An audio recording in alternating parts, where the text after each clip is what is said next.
Ok. Bueno, vamos a hablar un poco sobre hemorragia, causas de hemorragia anteparto, hemorragia de la segunda mitad del embarazo, ¿verdad? Hay otra clase aparte que es el manejo de la hemorragia posparto, que resume un poco más los cuidados y la importancia de esto. Este, ¿Cuál es la importancia de identificar las principales causas de hemorragia de la segunda mitad del embarazo? Eh, Básicamente, a nivel de salud global o salud pública, la hemorragia posparto sigue siendo la primera causa de mortalidad materna a nivel mundial, aunque en países como Costa Rica, las tasas son relativamente bajas. En países con sistemas de salud un poco menos desarrollados, las causas de mortalidad materna por hemorragias posparto son altísimas.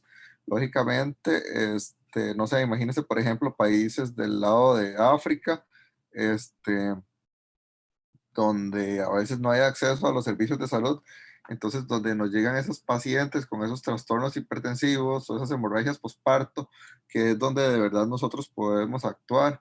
Como todos sabemos, el embarazo es por lo general un estado fisiológico, ¿verdad? Y todo por lo general puede fluir normal y muchas mujeres pueden tener un hijo en una casa sin ninguna complicación. Sin embargo, hay un cierto número de pacientes donde si no hubiera la actuación del personal de salud, ¿verdad?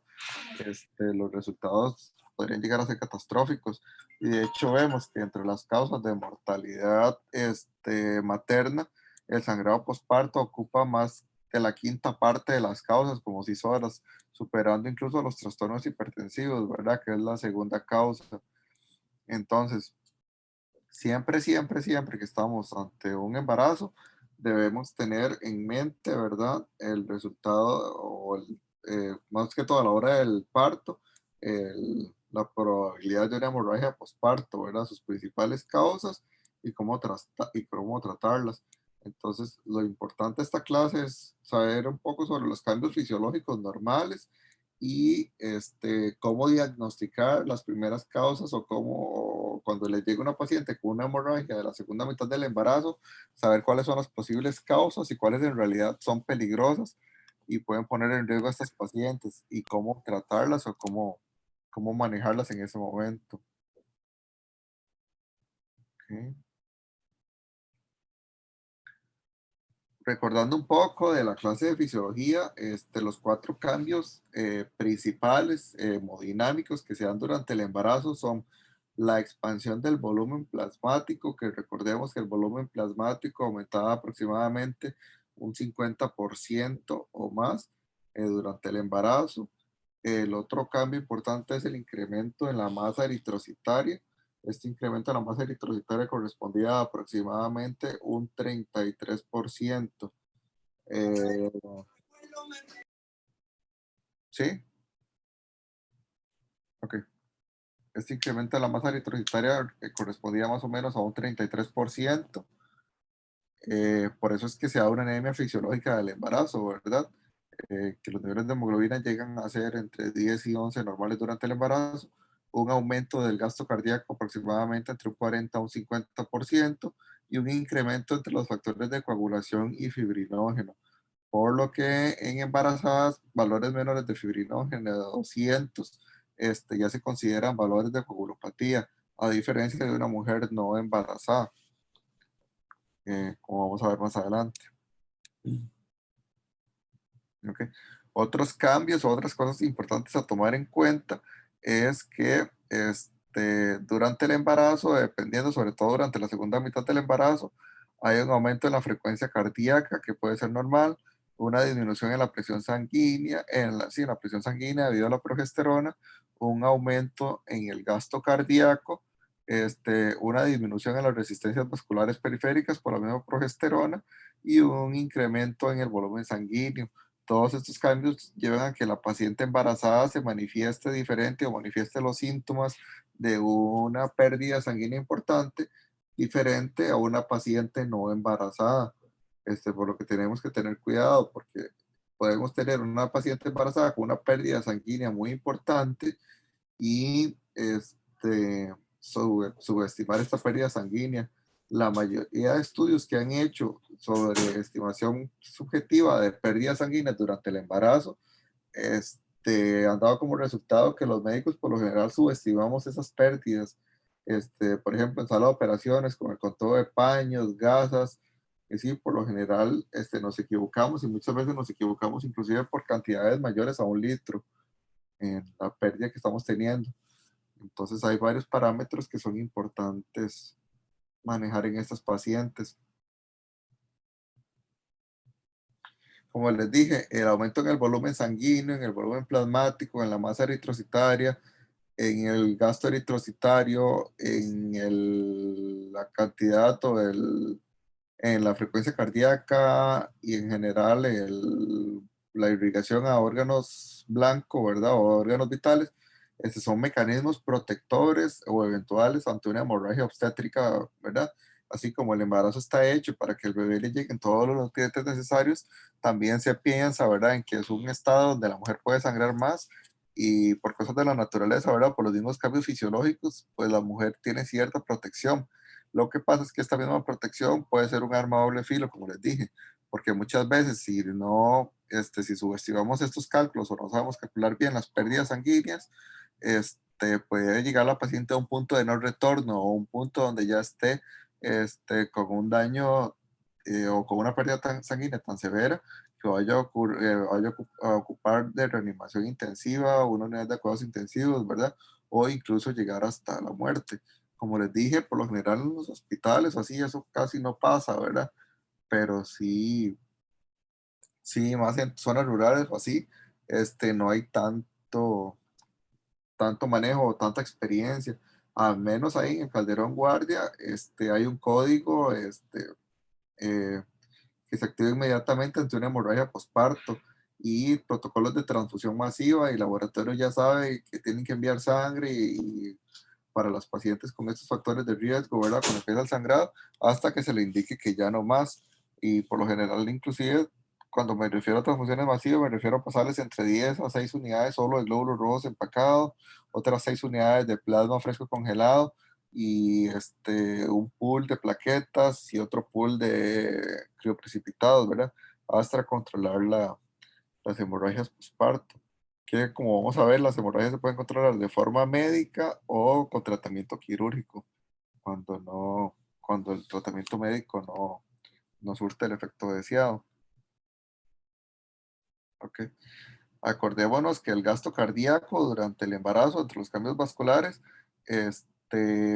más o menos corresponde a 6,2 litros y va a aumentar más o menos 1 litro en el embarazo, que corresponde como un 43% del gasto cardíaco. La frecuencia cardíaca, que normalmente es de 83 latidos por minuto, va a aumentar más o menos a un 17% y la resistencia vascular periférica va a caer más o menos un 21%. Básicamente eso es un resumen de lo mismo que les estaba diciendo, ¿verdad? El aumento del volumen plasmático en alrededor del 50%, con el aumento de la masa eritrocitaria en un 33%, que por eso es importante darles hierro a las embarazadas durante la segunda mitad del embarazo, porque si no este aumento de la masa eritrocitaria no va a llegar ni al 20% y si vamos a tener una anemia significativa. Importante también, si es una paciente con factores de riesgo de hemorragia postparto, controlar los valores de hemoglobina, ¿verdad? Y saber que para tratar una anemia postparto no basta con hierro oral y que una anemia postparto severa, o sea, con hemoglobinas menores a 9, no la vamos a corregir dándoles hierro oral en el tercer trimestre, ¿verdad? Entonces, si son pacientes ya de verdad con factores de riesgo alto para una hemorragia, posparto y con una hemoglobina baja, lo ideal sería medirle los niveles de ferritina y si sus depósitos están bajos, internar a esa paciente previo a eso y poner hierro intravenoso sin hacer ningún comercial, ¿verdad? Pero el Ferinjet, que es un medicamento que es el que mejores resultados ha tenido en eso y que llena los depósitos más rápido, o bueno, en su defecto, lo que tiene la caja, ¿verdad? Hierro de Dextran, por vía intravenosa, que son pacientes que hay que internar básicamente para vigilar que no hagan una reacción anafiláctica al hierro. y si no, previo inclusive está indicado una transfusión sanguínea, si ya no tenemos otra cosa que hacer, ¿verdad? Y si pensamos que es una paciente que en realidad va a tener un sangrado muy importante. Pero esa historia de que le dan hierro y que le suben 2 tabletas por hierro, eso no les va a corregir una hemorragia posparto. Para corregir para llenar depósitos de hierro con hierro oral se requieren aproximadamente 6 meses o más. Entonces, es importante también ver cómo está la hemoglobina previa a la labor y si esa paciente tiene factores de riesgo reales para una hemorragia posparto.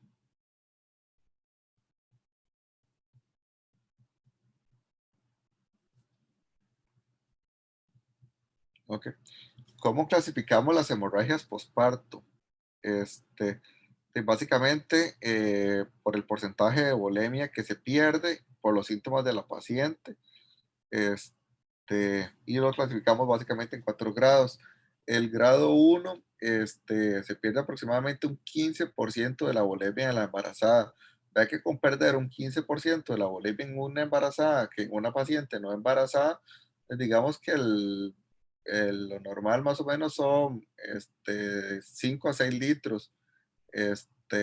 Con 5 litros más o menos estaría perdiendo eh, un 20%, serían más de un litro. Un 15% sería como 1,5 litros de sangre que está perdiendo esa paciente y aún así puede mantenerse asintomática en el embarazo, inclusive ni siquiera sin mostrar taquicardia. Ya una hemorragia grado 2 es una pérdida mayor de entre un 20 y un 25%, la cuarta parte de la volemia.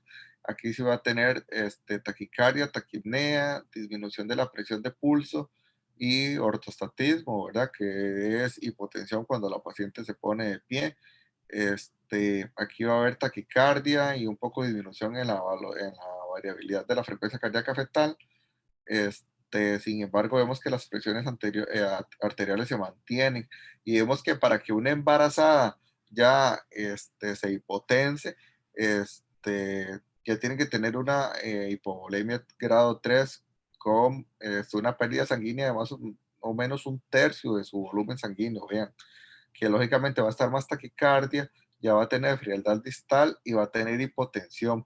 Ya para este estado, vean lo peligroso de esto, que si no detectamos esta paciente en un momento anterior, ya inclusive a nivel fetal puede haber desaceleraciones e insuficiencia de la unidad fetoplacentaria tan severa que puede llevar a la muerte fetal, este, y la paciente apenas va a estar hipotensa, ¿verdad? Y ya un estado 4 es una paciente con una pérdida de volumen de más del 40% que ya va a estar oligúrica, anúrica y con una falla multiorgánica sistémica, ¿verdad? Que ya no solo vamos a perder el bebé, sino que ya la madre también, o sea, si no corremos, va a estar en riesgo de fallecer.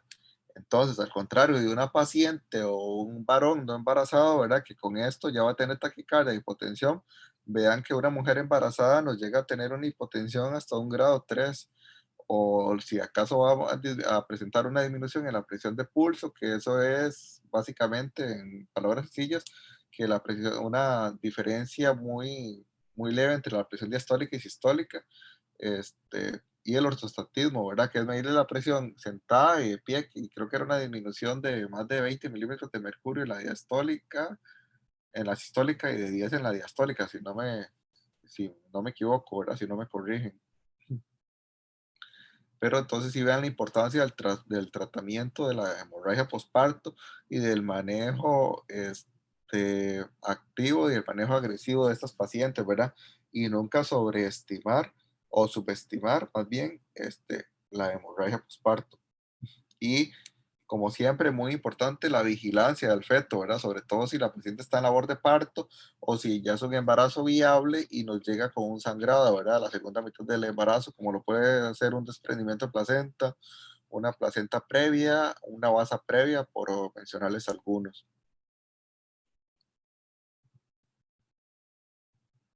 ¿Ok?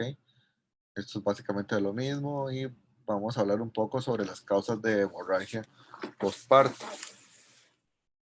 Dentro de las principales causas de hemorragia posparto, pues lógicamente vamos a tener el desprendimiento de placenta, básicamente el desprendimiento de la placenta es la separación de una placenta que está normalmente implantada a nivel del útero.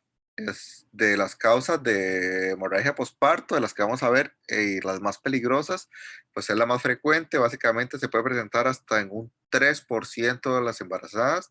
Un desprendimiento de placenta, sobre todo no diagnosticado, pues puede llevar a una alta morbilidad, y una alta morbilidad este, puede estar asociada a un 10% de los partos pretérminos. De hecho, hay algo que se conoce como síndrome de disfunción placentaria, que involucra a la placenta, que involucra el desprendimiento prematuro de la placenta no inserta, el parto prematuro, la preeclampsia y la restricción del crecimiento intrauterino. También en las pacientes con preeclampsia severa tenemos que tener cuidado, sobre todo cuando hacen una eclampsia, cuando convulsionan o cuando tienen presiones mayores de 160 o 110, porque una de las causas por las que bajamos la presión es porque a esos niveles puede haber un desprendimiento de placenta, ¿verdad? ¿Y qué va a pasar? Que va a haber un sangrado importante, oculto, y que la paciente va a empezar a gastar sus factores de coagulación. Y como les dije, por los mecanismos compensatorios, no nos vamos, si no lo sospechamos o no nos damos cuenta, cuando nos damos cuenta vamos a tener una paciente chocada con una coagulación intravascular diseminada, que va a requerir una cirugía que ya de por sí, con todas las complicaciones, va a sangrar, que va a terminar en una edad de cuidados intensivos, y probablemente un bebé que ya esté premortem o ya haya fallecido, para que vean lo delicado y lo importante es de siempre sospechar estos diagnósticos, ¿verdad? Sobre todo en cuadros de trastornos hipertensivos, de bolsas rotas o de amenazas de parto prematuro.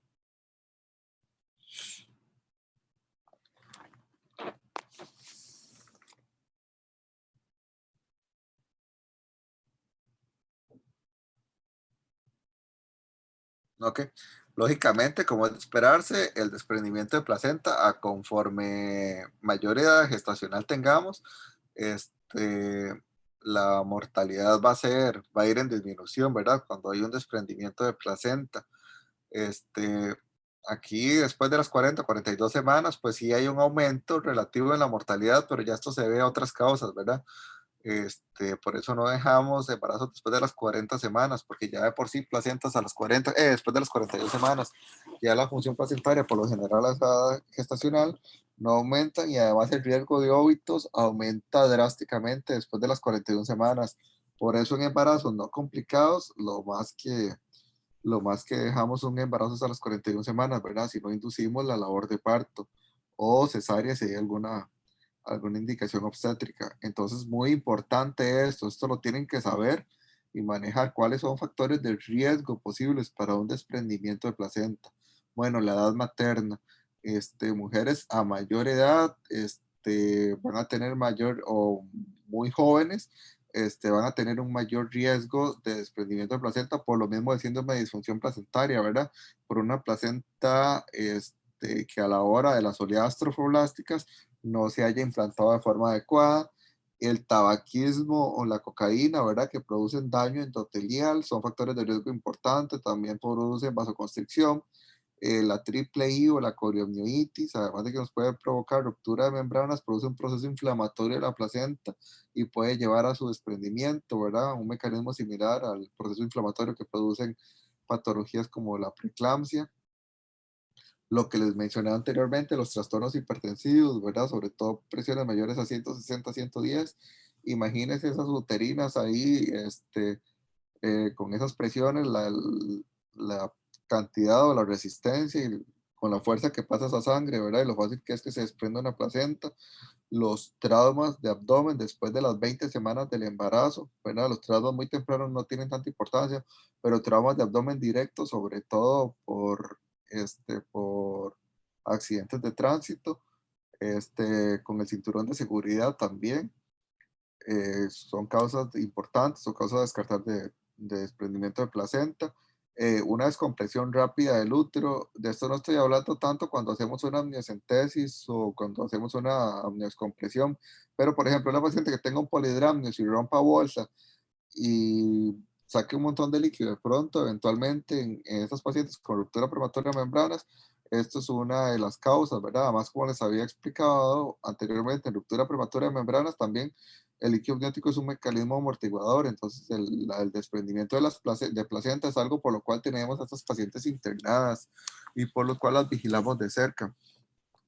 Y lógicamente las trombofilias maternas, ¿verdad? Las trombofilias o colagenopatías igual son, al igual que los trastornos hipertensivos, causas de disfunción placentaria, y pueden llevar a insuficiencia de esa placenta y a desprendimiento de la misma.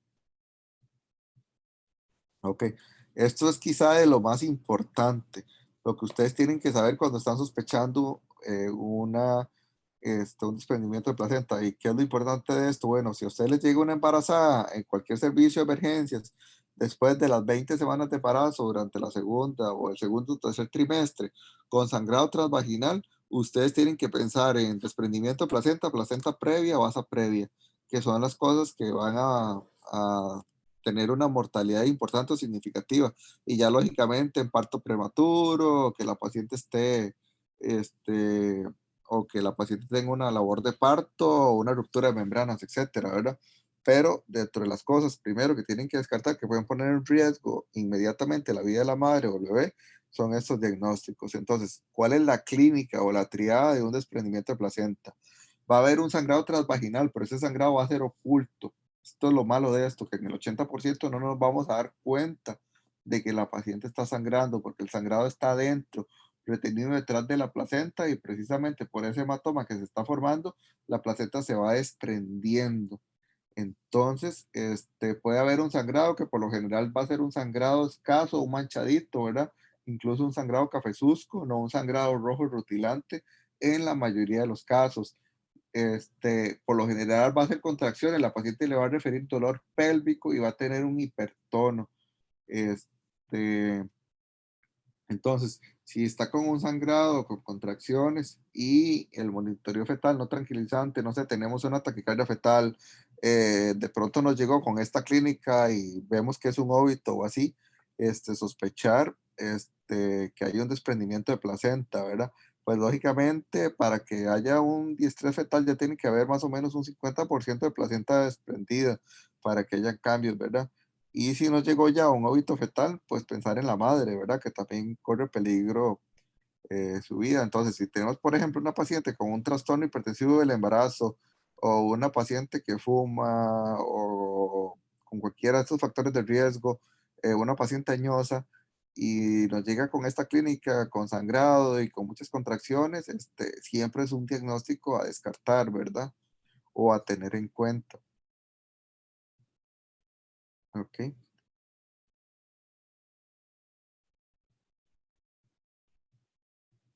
Como vemos acá, este, eh, tenemos la placenta y aquí es donde se va formando, ¿verdad? El retroplacentario, el hematoma.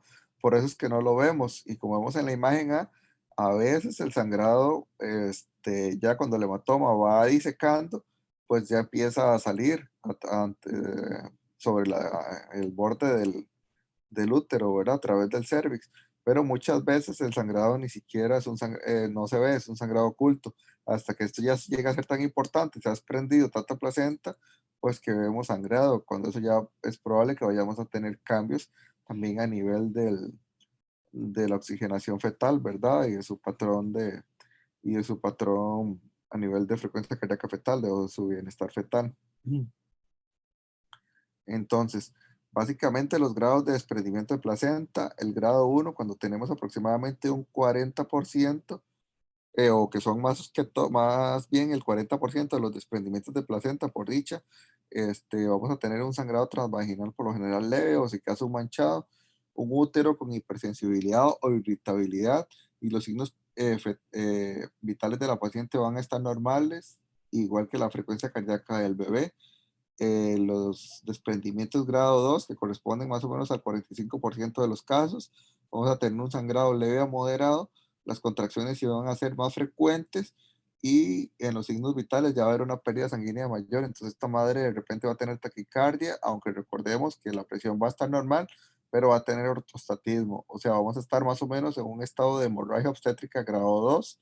Aquí ya más o menos va a haber un desprendimiento de placenta de aproximadamente un 50%, por lo que ya empezamos a ver taquicardia fetal, disminución de la variabilidad en el monitoreo. Entonces, ya con esto es importante sospecharlo, ¿verdad?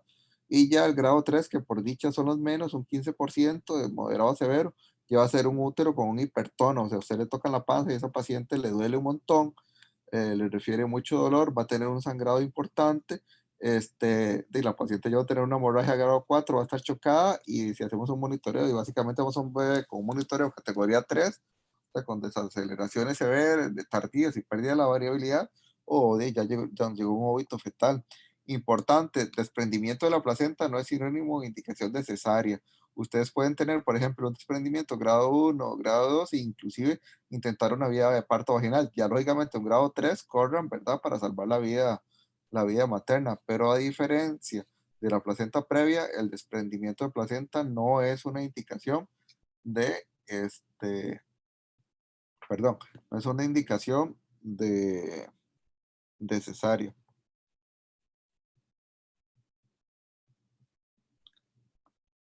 ¿Ok?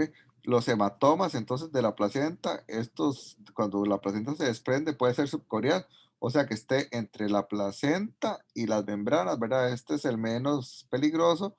El preplacentario, entre la placenta y el líquido amniótico, este tampoco genera mayor cosa, pero lo peor de todo es el retroplacentario, como vemos acá, ¿verdad? Este hematoma retroplacentario. ¿Y por qué es el más peligroso? Por lo que vemos en la imagen, porque empieza a disecar, disecar y disecar, o sea, a desprender toda la placenta, ¿verdad?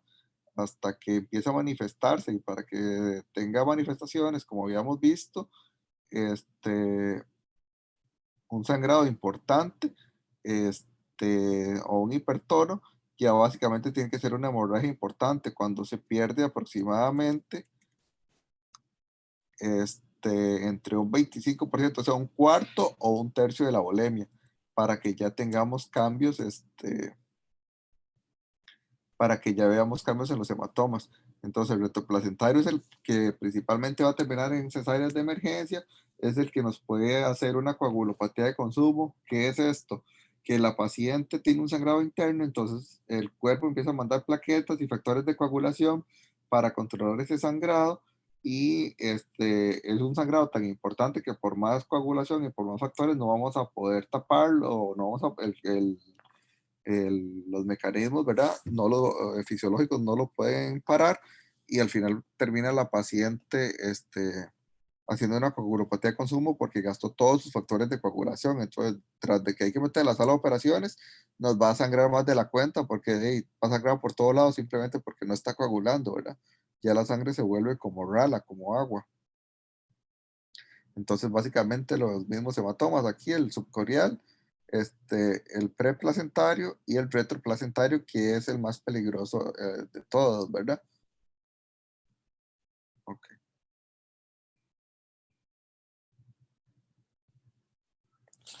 Esto es muy importante, la utilidad clínica del ultrasonido en el diagnóstico de placenta, ¿verdad? La sensibilidad del ultrasonido. Este,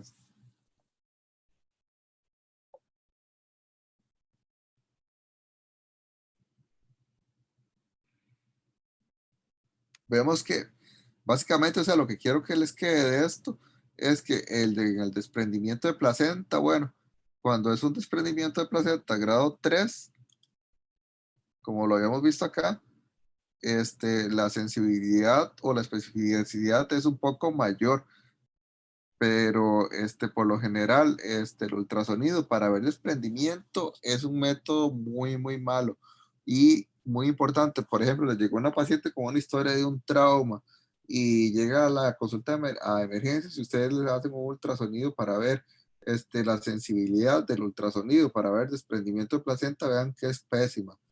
Entonces ustedes por ultrasonido, lógicamente lo que pueden poner es que no se observan hematomas, o que no se observan imágenes subjetivas de diagnóstico de desprendimiento de placenta, ¿verdad?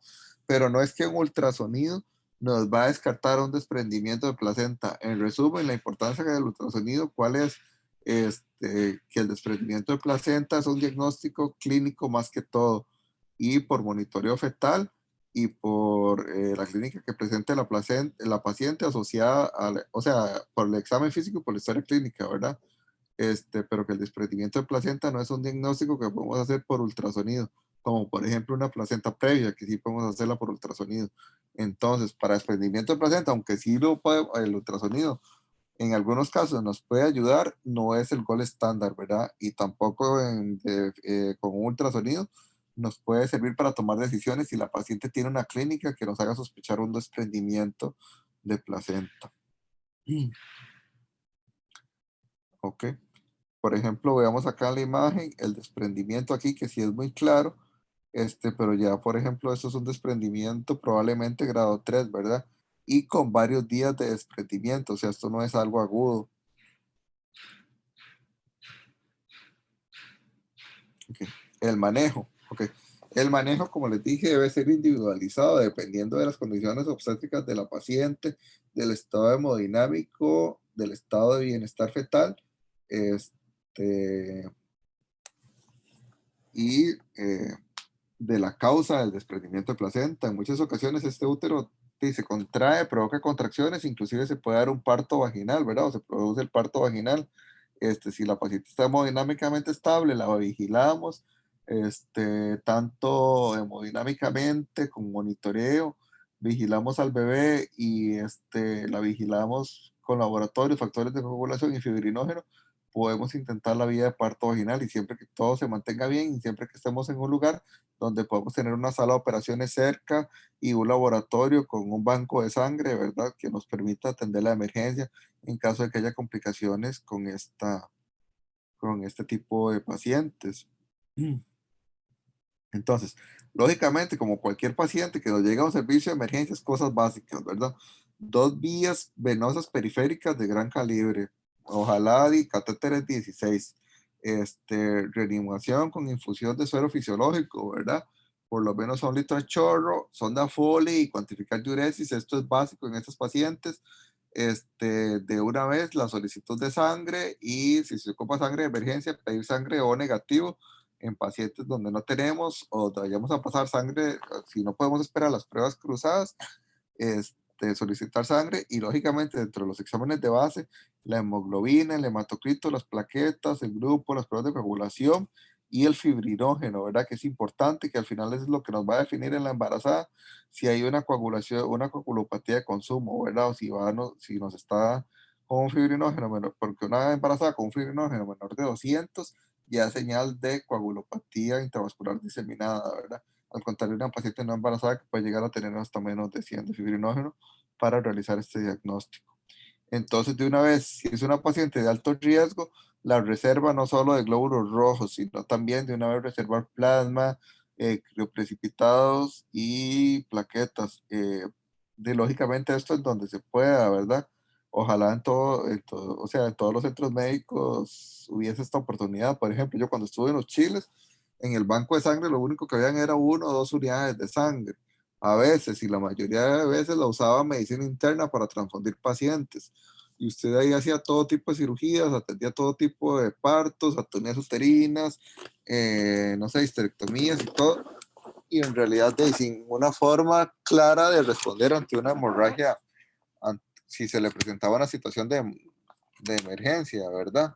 Y por lo general la mayoría de veces todo sale bien, pero sí, si usted lo piensa de otra forma, en estos lugares ni siquiera se debería atender estas cosas, ¿verdad? Donde no esté la capacidad instalada adecuada para atender una emergencia de este tipo. Entonces, básicamente a manera de algoritmo, el desprendimiento de placenta normoinserta en un bebé prematuro. ¿Qué pasa si tenemos un bebé pretérmino y se le desprende la placenta? Bueno, si el feto ya falleció, si eso es un óbito, lógicamente hay que provocar el parto lo antes posible, ¿verdad? Si el feto está vivo y tiene más de 24 semanas, o sea, si es un feto viable, o sea, si tiene menos de 24 semanas, y la madre está estable, se le puede dar un manejo expectante. Si la madre no está estable, de una vez provocar el parto, ¿verdad? Interrumpir el embarazo, aunque el feto no sea viable para salvar la vida de la madre. Si es un embarazo de más de 24 semanas, hay que ver cómo está la madre y el feto. Si la madre o el feto no están estables o la madre no está estable, provocar el parto independientemente de la edad gestacional. Y si está estable, se le puede dar manejo expectante, se puede dar inclusive maduración pulmonar, sulfatocolisis para disminuir las contracciones, el tono uterino y tener esta paciente con vigilancia estricta, con laboratorios seriados cada 4 a 6 horas y con vigilancia de ese feto, dependiendo de la edad gestacional, inclusive si ya es un bebé de más de 30 semanas, con monitoreo continuo, ¿verdad? Para intentar llevar este embarazo a lo más que se pueda o por lo menos cumplir con la maduración pulmonar. Si lógicamente la paciente se inestabiliza o el sangrado es importante, el hipertono, o vemos que los exámenes se alteran mucho, pues independientemente de la edad gestacional hay que interrumpir el embarazo, porque si no nos vamos a quedar sin madre y sin feto, ¿verdad? ¿Ok? Dentro de los resultados adversos que podemos tener, el parto pretérmino y bajo peso al nacer, lógicamente, aunque menos de un 10% de las parálisis cerebrales son por causas de la labor de parto, como les dije, el desprendimiento de placenta, ya sobre todo grado 4 o 3, nos puede llevar a insuficiencia de la unidad fetoplacentaria severa o a sufrimiento fetal y sí puede ser una causa de asfixia, de parálisis fetal, ¿verdad? Sobre todo cuando hay hemorragias intraventriculares, grado 3 o 4, inclusive hasta en un 25 a 30% puede ser causa de muerte fetal. Le dije que puede llevar a la coagulación intravascular diseminada y a una muerte fetal. Y otra cosa, el desprendimiento, que es hasta el útero cuvalier en 8%. Básicamente, vemos aquí el hematoma donde se está expandiendo y va disecando la placenta, pero este hematoma también devuelve sangre para acá y empieza a infiltrar las paredes del útero. El útero tiene los miocitos, ¿verdad? Y se contrae y es lo que provoca después del parto que el útero contraído de la embarazada tenga una adecuada, o sea, disminuye el sangrado, ¿verdad? La contracción del útero es el principal mecanismo para evitar para el sangrado, para evitar la hemorragia postparto. Entonces, si ese útero se infiltra todo de sangre, ¿verdad? En una hemorragia nos va a provocar un útero cuvalier, que es básicamente que todas esas fibras musculares se infiltraron, se llenaron de sangre y entonces eso es un útero que no contrae. Un útero cuvalier hay que quitarlo, o sea, hay que abrir la pancilla y hacerle una histerectomía, porque si no, ese útero no va a parar de sangrar, no va a parar de sangrar y lo que nos puede llevar es sí, a lo mismo, ¿verdad? A sangrado importante y a muerte materna. ¿Ok? ¿Les queda alguna duda o algo con desprendimiento de placenta?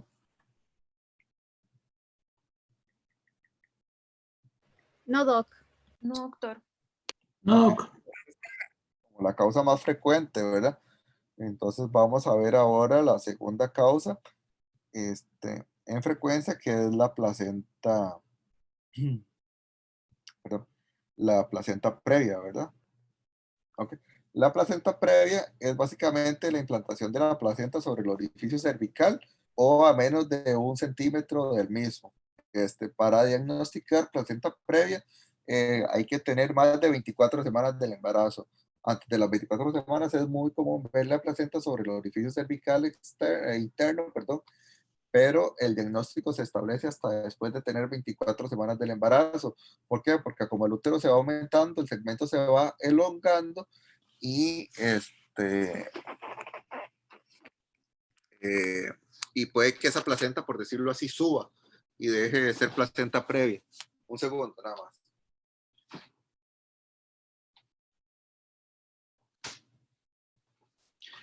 Básicamente, la placenta previa ocurre en hay literatura, dependiendo de donde lo vean, uno cada 200, 400, hasta 500 casos. Pero bueno, lo que me encontré principalmente fue eso, de 1 en 200, entonces lo vamos a dejar ahí. Ok, antes la clasificamos en placenta previa total, que era la que cubría todo el orificio cervical interno, placenta previa parcial, que era la que cubría parte del orificio cervical interno, y la placenta previa marginal, que era la que estaba a menos de 1 centímetro.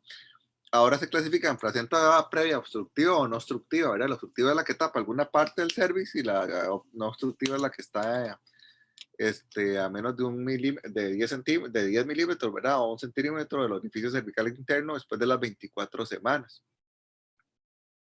Ok. Si está para arriba de eso, pues es una placenta de inserción baja, ¿verdad? A más de un centímetro ya sería una placenta de inserción baja. Ok. Entonces, para ilustrarlo, vean aquí la imagen. Este es el cervix, ¿verdad? De hecho, así es como se mide una longitud cervical, de acá a acá. Cuando estamos pensando en parto pretérmino, esto es lo que usamos mucho para ver cuando la paciente llega con contracciones y así, vemos el cervix, pero el ultrasonido transvaginal también nos sirve para esto. Vemos que a través del orificio cervical externo, vemos que todo esto que estoy señalando acá es placenta. ¿Ven? Entonces esto es una placenta previa. A esto es lo que nos referimos con placenta previa, que la placenta está sobre el orificio cervical interno, ¿verdad? Y si, digamos, la placenta estuviera hasta aquí, también sería placenta previa, ¿verdad? No oclusiva, que está a menos de un centímetro del orificio cervical interno. Todas las placentas previas, por lo general, si no la diagnosticamos durante el ultrasonido, la vamos a diagnosticar porque la placenta nos va a llegar con un sangrado importante. Por lo general, la placenta previa sí va a tener un sangrado rojo vivo rutilante. Y todas las placentas previas, el manejo es cesárea, el manejo es quirúrgico. La placenta previa no se maneja o no se le puede dar vía de parto vaginal. O sea, imagínense que este cuello se abra y esta placenta sangre, o sea, se va a desangrar la placenta, se va a desangrar la paciente, se va a morir el bebé antes de que ocurra el parto, ¿verdad? Entonces, es muy lógico o es importante, ya entienden más o menos por qué la placenta previa se maneja quirúrgicamente y el desprendimiento, dependiendo de cómo esté la paciente, se puede intentar vía de parto vaginal o cesárea según las condiciones. Sí es bastante lógico, ¿verdad? Bastante sensato el concepto. Ok.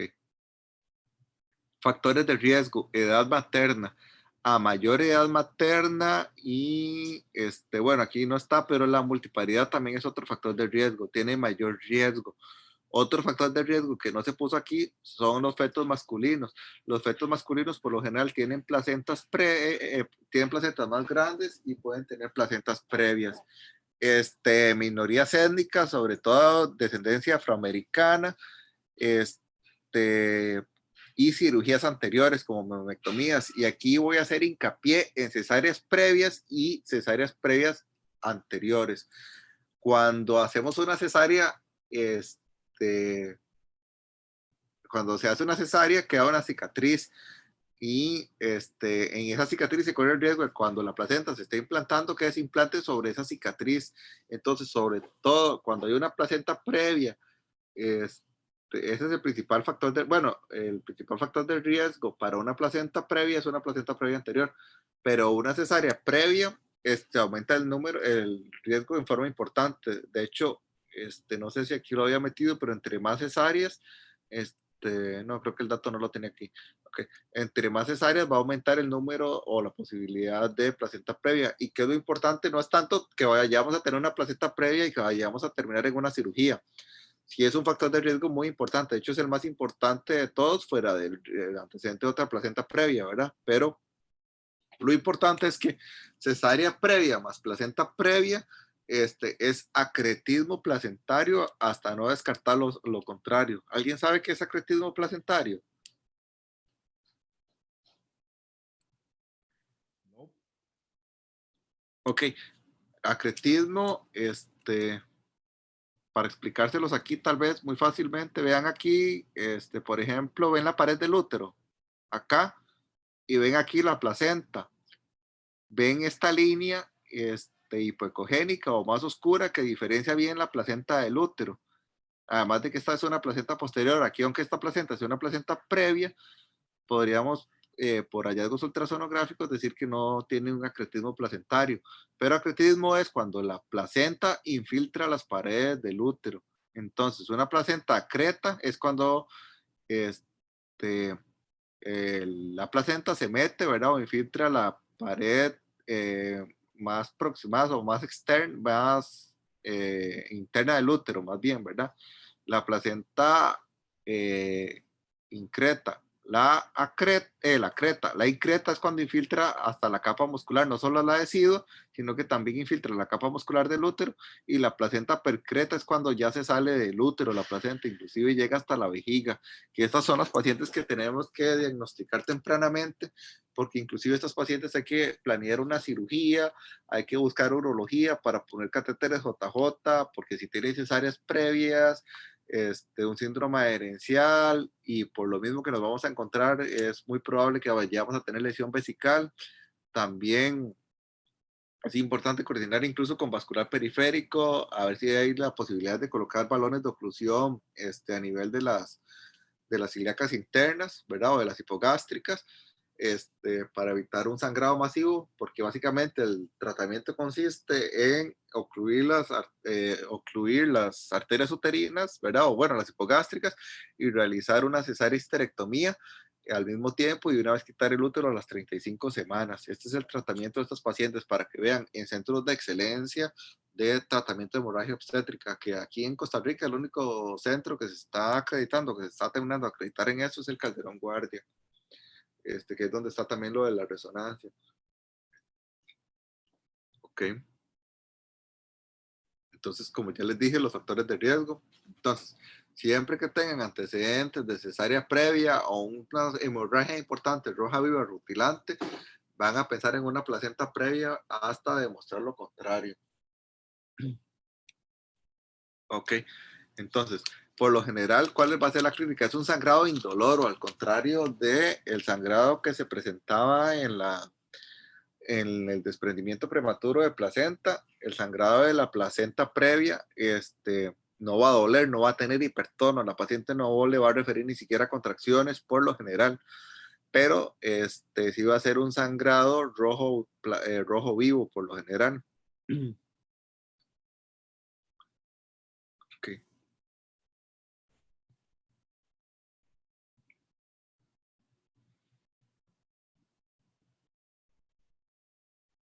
Ok, el diagnóstico lo hacemos a las 24 semanas, y bueno, hay una probabilidad de que esa placenta todavía suba un poco más hasta las 32 semanas, pero en realidad después de las 24 semanas, como el 90% ya no van a subir, ¿verdad? Van a permanecer placenta previa. Sin embargo, bueno, podría volver a evaluarse. Como les dije, la persistencia de la placenta previa bueno, según donde se vea, entre un 75 y un 90%, y la persistencia de una placenta de inserción baja va a ser aproximadamente de un 25%. La importancia del ultrasonido. Aquí el ultrasonido sí tiene una sensibilidad y una especificidad muy importante, ¿verdad? Si se sabe usar y si se sabe diagnosticar. Importante hacer acá el ultrasonido transvaginal, porque muchas veces, si se hace el diagnóstico por ultrasonido abdominal, se nos puede ir la placenta previa, sobre todo si el ultrasonografista no tiene la experiencia adecuada, o en casos de pacientes muy obesas, para ver la placenta previa. Con más razón, si es una paciente con factores de riesgo, por ejemplo, cesáreas anteriores, siempre hay que ver la localización de la placenta. Una placenta previa de localización anterior sobre la cicatriz uterina, siempre hay que estudiarla por acretismo, ¿verdad? Inclusive, aunque el diagnóstico se puede establecer por ultrasonido, la resonancia magnética nos ayuda a ver la extensión de esto y ver si la placenta más bien es una placenta, en lugar de ser solo acretismo, es percreta, ¿verdad? Y va a necesitar una cirugía mayor al momento, ¿verdad? Porque acordémonos que esto puede envolver mesenterio, puede envolver intestino, puede envolver vejiga. O sea, como la endometriosis, el tejido placentario, el tejido endometrial se pega y se alimenta de todo lo que tenga sangre, ¿verdad? O de cualquier parte que tenga sangre. Entonces, una placenta previa, o un acretismo placentario no diagnosticado, ¿verdad? O un lugar donde no estén los recursos adecuados, puede convertirse en una catástrofe, ¿verdad? Entonces, siempre tener, o sea, sospechar estas cosas. Yo siempre les pongo en los peores escenarios para que ustedes se imaginen. Lógicamente no todo es así, si no se nos morirían un montón de pacientes, ¿verdad? Pero son las cosas que ustedes tienen que sospechar. ¿Por qué? Porque es lo que puede matar a una paciente, ¿verdad? Si no tiene eso, no importa.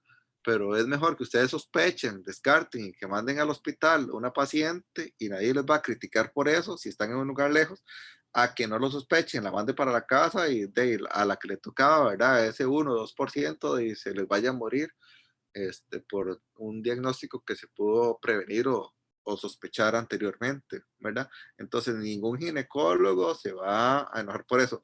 Por ejemplo, yo ahorita estoy acá en Punta Arenas y en la consulta de alto riesgo me llegan muchos pacientes para ultrasonidos, para descartar todo este tipo de cosas o simplemente para ultrasonidos de control. Y, o sea, usted ve eso porque es una oportunidad para diagnosticar un montón de cosas y ver un montón de cosas que no podía ver eso, y no solo para detectar malformaciones o otras cosas o trastornos de crecimiento, sino que gracias a eso usted diagnostica un montón de pacientes con factores de riesgo que, que tiene, ¿verdad? Entonces yo creo que nadie se va a enojar porque ustedes les manden a pacientes a hacer ultrasonidos, ¿verdad? De control. De hecho, de toda paciente embarazada en un mundo ideal debería tener por lo menos 3 ultrasonidos. Uno que es el del tamizaje entre las 11 y 14 semanas, el segundo que es el morfológico entre las 20 y 24 y uno de después entre las 28 y 32 para ver más o menos cómo va el crecimiento. Pero por lo menos, una paciente embarazada debería tener por lo menos un ultrasonido, idealmente. Ok, entonces, las complicaciones fetales de la placenta previa, pues la mayoría de veces se relacionan más que todo a la prematuridad, ¿verdad? Importante explicarle a la madre con placenta previa que es importante, que por lo general cuando tenga episodios de sangrado, lógicamente, porque está la placenta, el mismo trauma y contracciones, estas pacientes van a tener un sangrado casi que durante todo el embarazo, que van a tener que tener un reposo relativo, ¿verdad? Porque en teoría el reposo absoluto nunca ha demostrado que sea beneficioso tener una paciente con las piernas para arriba este, en un embarazo eh, para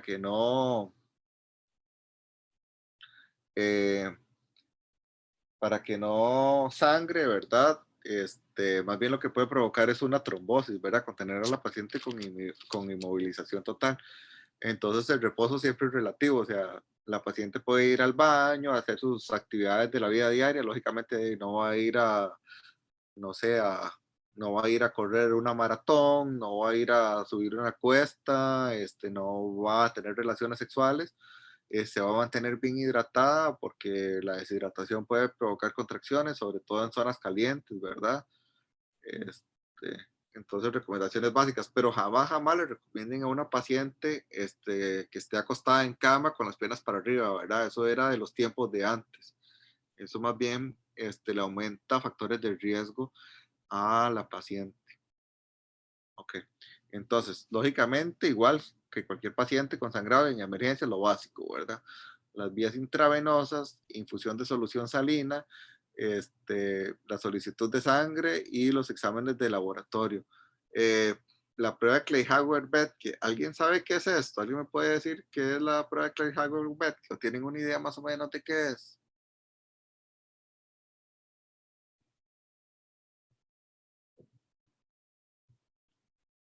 No.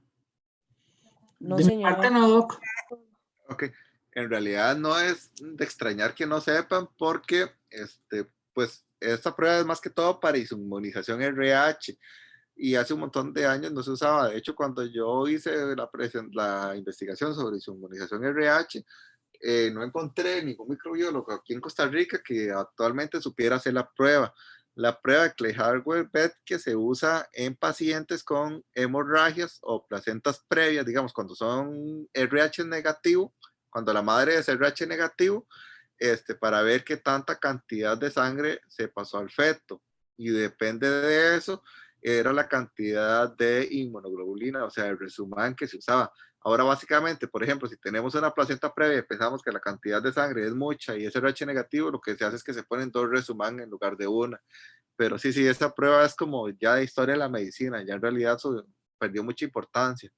Y de hecho, de ahí lo pueden buscar ahí como por cultura, ¿verdad? Y por saber de historia. Pero ya es una prueba que inclusive ya no se ha venido en desuso con el tiempo, ¿verdad? Pero sí, básicamente se usaba en pacientes RH negativos para ponerles para verla o estimar la cantidad de inmunoglobulina que se les debería inyectar. Ok. Entonces, placentas previas, se les indica el parto entre las 36 o las 37 semanas. ¿Por qué no se dejan más tiempo? Porque si se deja más tiempo, por lo general esta paciente la estamos exponiendo a que arranque en labor de parto, a que sangre un montón, y eso es lo que no queremos, ¿verdad? Que la paciente tenga una labor de parto. Es como las pacientes con una cesárea de menos de año y medio, que le interrumpimos el embarazo por cesárea a las 37 semanas, por lo mismo, ¿verdad? Para evitar que arranquen en labor. Los acretismos placentarios incluso los interrumpimos a las 35 semanas, porque si estos pacientes empiezan en labor de parto, puede convertirse en algo bastante catastrófico. Y las placentas que al final del embarazo están a menos 2 centímetros del OSI, que son placentas de implantación baja, no quiere decir que porque no sea previa, veamos que un 30% inclusive van a terminar en una cesárea intraparto por el sangrado. E inclusive las que están a más de 2 centímetros, digamos a 3, 4 centímetros, pero siempre están ahí abajo, inclusive casi un 10% terminan en cesáreas intraparto. Entonces siempre estas pacientes, aunque no sean placenta previa por diagnóstico, hay que tener cuidado con estas pacientes, ¿verdad? A menos de que ya la placenta esté arriba, sea corporal o sea fúndica y así, pues ya ahí estamos diferentes. Pero siempre las placentas de inserción baja tienen su riesgo de una cesárea intraparto, ¿verdad? Entonces si a ustedes llega una paciente a Levi's y está cerca de las 36, 37 semanas, no es nada, o sea, está bien referirla al ginecólogo para que haga un ultrasonido y va a ver dónde está esa placenta, ¿verdad? Y para que el parto sea programado y sea en un lugar donde se pueda atender cualquier emergencia.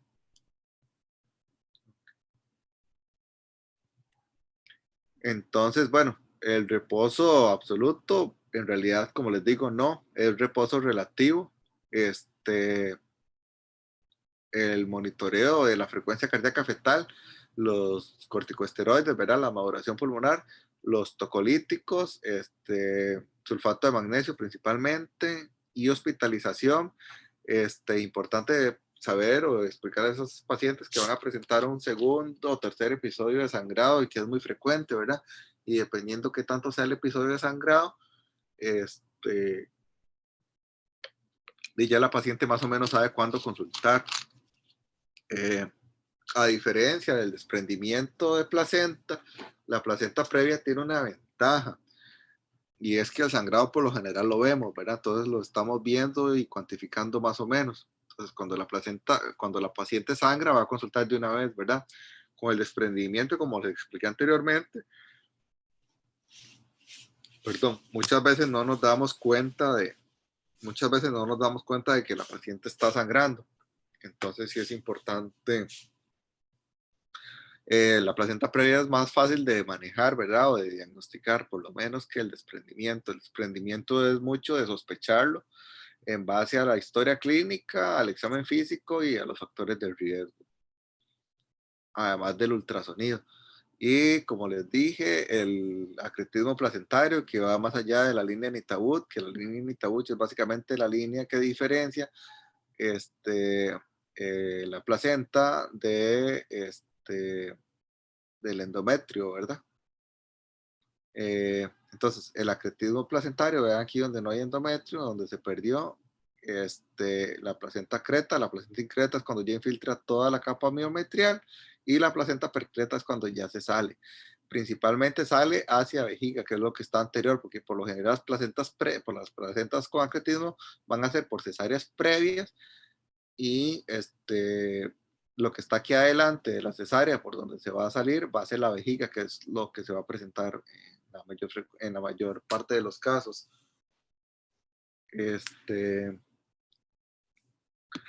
Vean acá, no sé si notan, incluso aquí, esto ya fue aquí parece que hicieron una cesárea. Vean la importancia, o sea, probablemente esta paciente le hicieron el diagnóstico del acretismo placentario y de una vez ni siquiera intentaron entrar como se entra normalmente a una cesárea. A una cesárea entramos por acá abajo, Si entramos por acá abajo en una placenta con un acretismo, nos jalamos una torta, ¿verdad? Ponemos a sangrar a esta paciente a chorro. Entonces esta paciente probablemente ya tenía el diagnóstico y aquí a medida de histerectomía, vea cómo le hicieron una incisión más fúndica, ¿verdad? Y sacaron el bebé por arriba para evitar más que todo la placenta y poner a sangrar mayor a la paciente. Y apenas se sacó este bebé, antes de hacer cualquier otra cosa, de una vez probablemente corrieron este útero hacia adelante y ligaron las hipogástricas y con eso se ahorraron una pérdida sanguínea de 2, 3 litros, dependiendo del lugar donde estén, de la capacidad del cirujano, etcétera, ¿verdad? Entonces ve la importancia de hacer un diagnóstico adecuado y, y saber cómo manejar a estas pacientes. Y probablemente esa imagen de la foto es una imagen de una cesárea histerectomía y de un acretismo placentario diagnosticado correctamente. Ok. Entonces, otra causa importante, bueno, las dos principales causas y las más frecuentes son desprendimiento, como les dije, y placenta previa. Otra causa que podemos ver es la vasa previa. Básicamente la vasa previa es que los vasos sanguíneos discurren o están sobre el orificio cervical interno y no tienen la capa protectora de la gelatina de Wharton. Entonces tenemos ahí las arterias uterinas sobre el orificio cervical interno. Este es bastante infrecuente, uno en cada 2.500 a uno en cada 5.000. Inclusive de las 4 causas que hemos visto ahorita, ¿cuáles son? Bueno, el desprendimiento, la placenta previa, el acretismo y la vasa previa. La vasa previa es la menos frecuente, ¿verdad? Como les dije, es bastante infrecuente y el diagnóstico es por ultrasonido. Como vemos acá la placenta y vemos acá donde no está, donde los vasos umbilicales no están protegidos por la gelatina de Wharton. Ilustrándolo aquí a forma de ultrasonido, vemos acá el feto, el cordón, vemos acá cómo se pierde la gelatina de Wharton y vemos aquí los vasos, ¿verdad? Que esto es fácil de diagnosticarlo por ultrasonido. El procúbito de cordón o la procidencia es que el cordón está saliendo por el orificio cervical interno y lo que lo sostiene son las membranas. Si estas membranas se rompen, lo que vamos a tener es un prolapso de cordón, o sea que el cordón se va a salir por acá, ¿verdad? Y la laterocidencia también es que el cordón va a estar a un lado, no sobre, sino a un lado.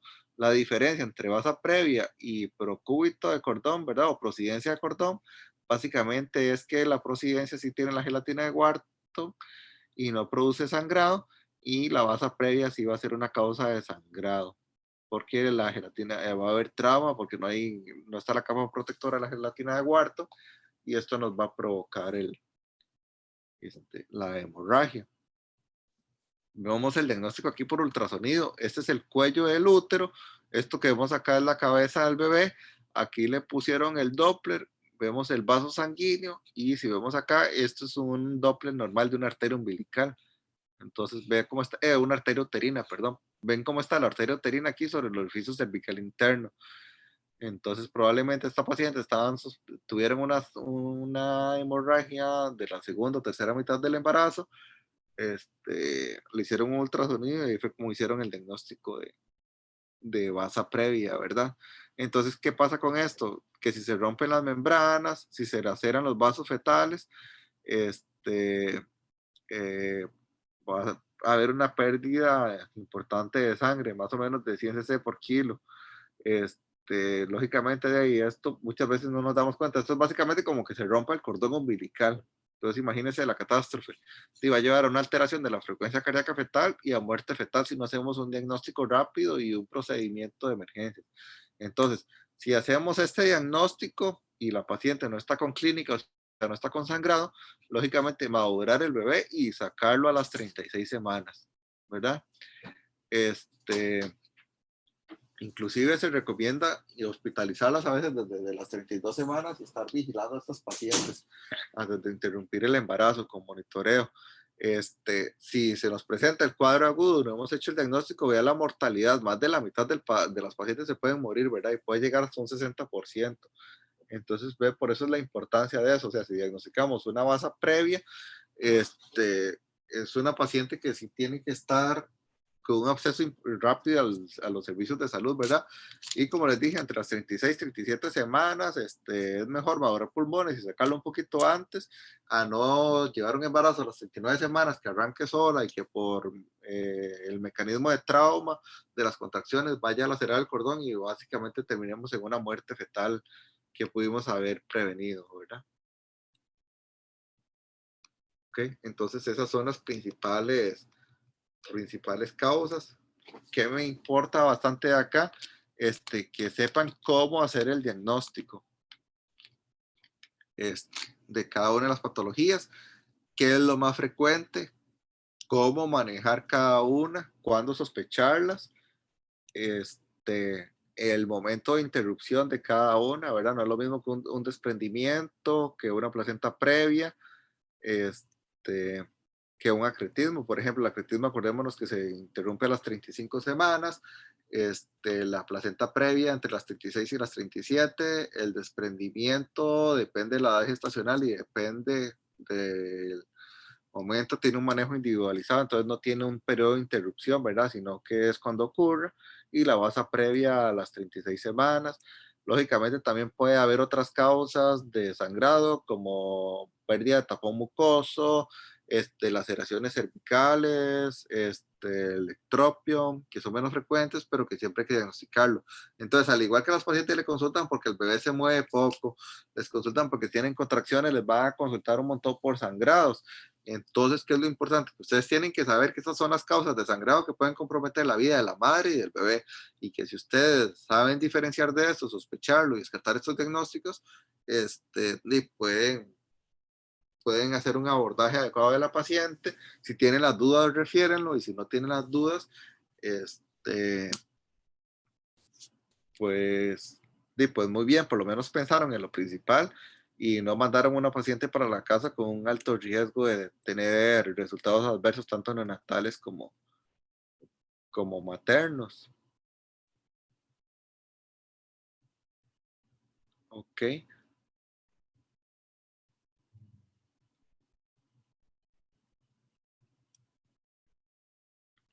Ok. ¿Preguntas, dudas?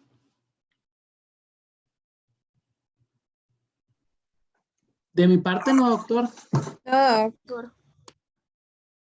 Ok. Entonces, como les digo, igual, bueno, ¿cómo les fue en el examen?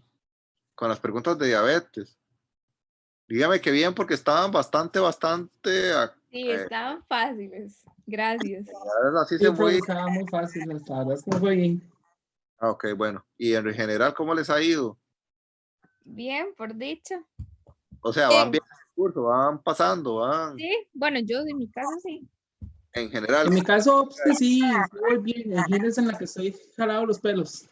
¿Cómo? De mi parte, no, pues sí voy bien, pero imagínense en la que voy jalado los pelos. Ok, bueno. Para el examen final, bueno, yo creo que míos son como 6 temas, ¿verdad? Creo que eran.